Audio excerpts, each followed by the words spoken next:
Hello, welcome to the Smart Student. My name is Chelsea Seaburn. Welcome to my little corner of the internet where I do my jobs to make the lives of online college students just a little easier. Personally, I completed both my bachelor's and master's fully online, so I picked up a few tricks along the way.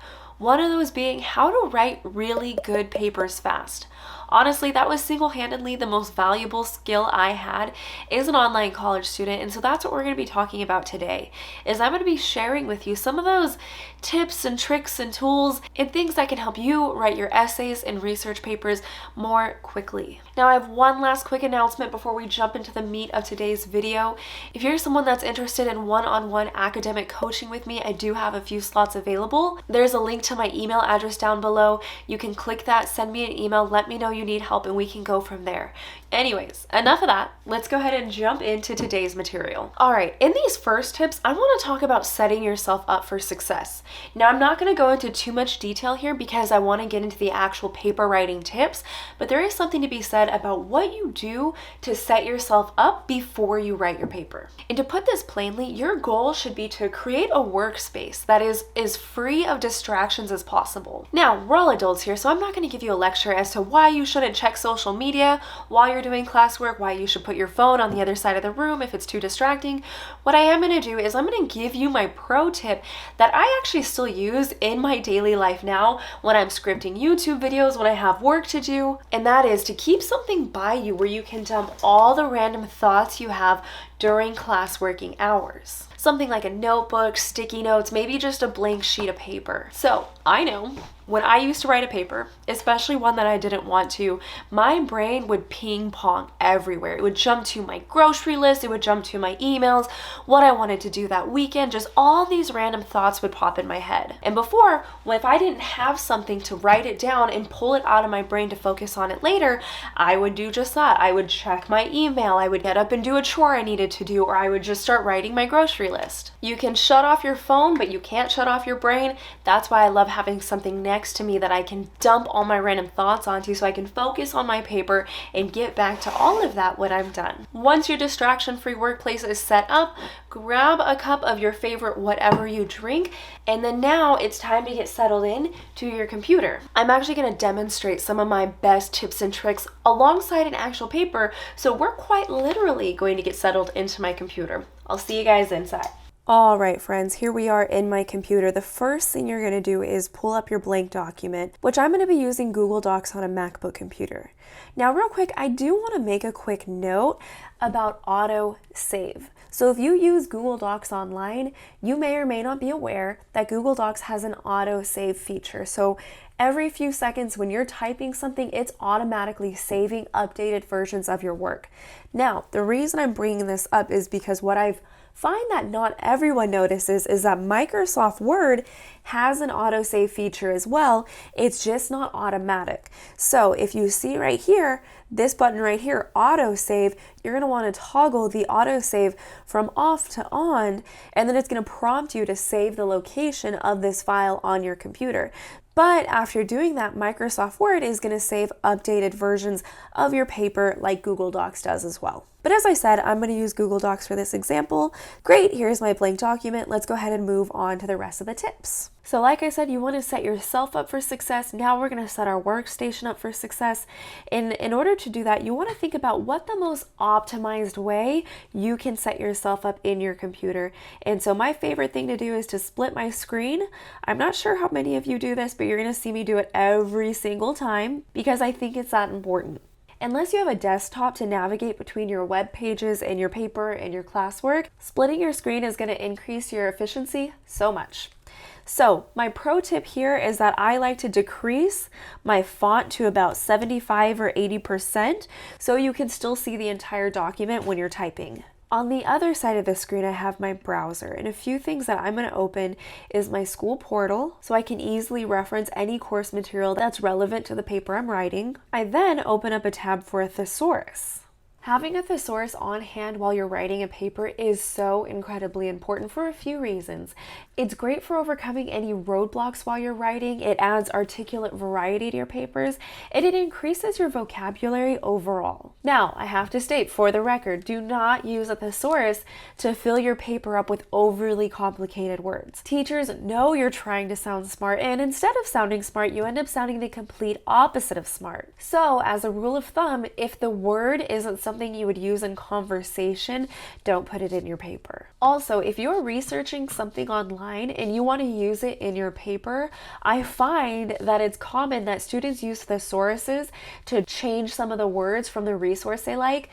That will still flag as plagiarizing, so don't use a thesaurus in that way either. Anytime you're researching something online, you need to paraphrase, meaning you put it in your own words, not just change some of the words with a thesaurus. But okay, I have my school portal and my thesaurus open, which are my two key resources. Now I can open as many tabs as I'd like here on the right, and I can always easily access these two because they're on the left. These tabs on the right, I can just click out of them as I'm done doing research and I no longer need them. This is why I recommend setting up your browser page like this. Alright, your computer is now set up for success. Now let's pull up an assignment and let me show you how you can set up your paper for success. So the first thing you want to do is create an optimized outline for your paper. Now I'm not going to go over specifically how to outline your paper here because I have a video for that. I also have a video for how to use APA 7th edition headings if you want help with that as well. But what I am going to do is I'm going to go ahead and just create the outline, but give you the discussion of why it's important. Alright, so first and foremost, if you're going to take away anything from this video, it's this right here. The outline of your paper should match your assignment because your assignment either is or matches the rubric that your professor uses to grade you. How many of you get stressed out with paper writing because one, you just don't know what to write about, and two, it's just so big and overwhelming and it's this mountain of an assignment? Well, when your paper is clearly outlined, it breaks down your assignment into very manageable chunks. It also helps you define what you're writing about because as you move from section to section, you know what you're supposed to write about because it's organized in a way that's telling you what to do. So there's no question of, what do I put in my paper now? You will always know what comes next. So reason number one of why you need to outline your paper is it makes your life easier as a student. But reason number two, it makes the life of your professor easier. I mean, think about it from the perspective of your professor. When they're grading all these student papers, if they go to yours and it's clearly outlined with all the sections that they're looking for from the assignment, this makes their job really easy. This is how you start scoring really high on your assignments. So you see, outlining your papers makes your life easy, which is how you write fast. Outlining your papers makes your professor's life easy, which is how you score high. Now I'm going to take a second and level with you guys. This is where I'm going to be frank. Guys, most of the time, your professors do not sit down and read all of your papers word for word. They just don't have the time to do that. Instead, what they do is they sit down and they look for buzzwords, key phrases. They're searching for the criteria from your assignment in your paper. Once they find those rubric marks in your paper, they're going to skim that section just to make sure you answer correctly and adequately. They make sure the correct APA formatting is set up, but a lot of times, they're not sitting down reading each paper word for word. I'm not saying all the time or all professors, let me be clear, but most of the time, they just don't have the time. So when you turn in an assignment that is not aligned, you're forcing your professor to do so much more work. You're sending them on a goose chase where they're hunting and trying to find the assignment criteria in your paper. Especially if you're writing about sections out of order from the way they're assigned, your professor is truly just hunting through your paper, trying to put it together, trying to piece it together, and logically have it make sense for them. And to be frank again, if it's too hard for them to find the assignment criteria in your paper, if it's too hard for them to understand what you're trying to piece together and the points you're trying to make, they're just going to mark you off. They're not going to hunt forever. They're not going to sit there and put in extra work to try and translate a page that's not organized. To solidify this, the last thing I'm going to show you is the project rubric alongside this assignment, the way I outlined it, and you can see how I was graded. Okay, so I did my best to rearrange this in the best way so you can see all three of these alongside each other. I want you to take a note of something. See how the assignment matches my outline, matches the project rubric.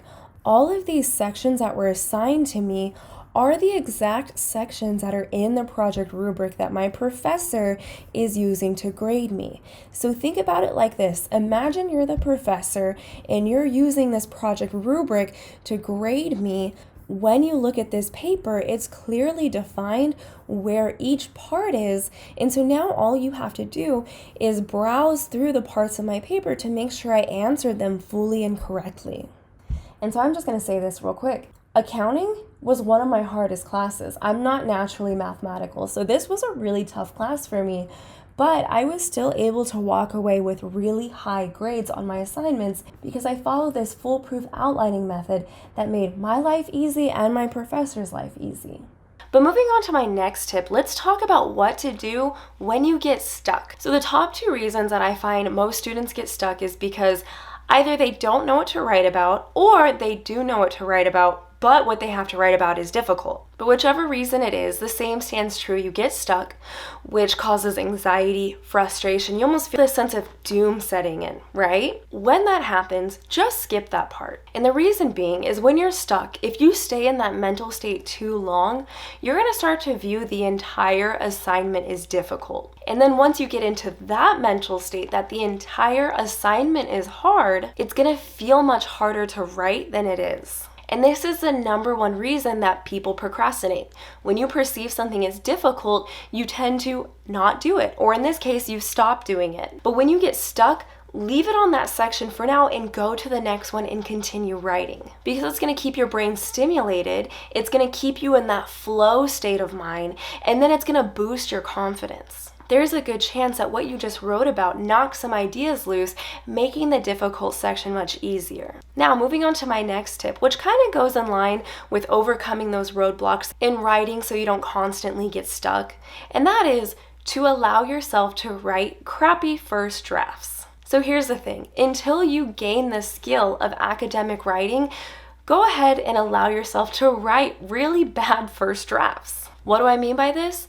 What I mean is to allow yourself to make the grammar mistakes, spelling mistakes.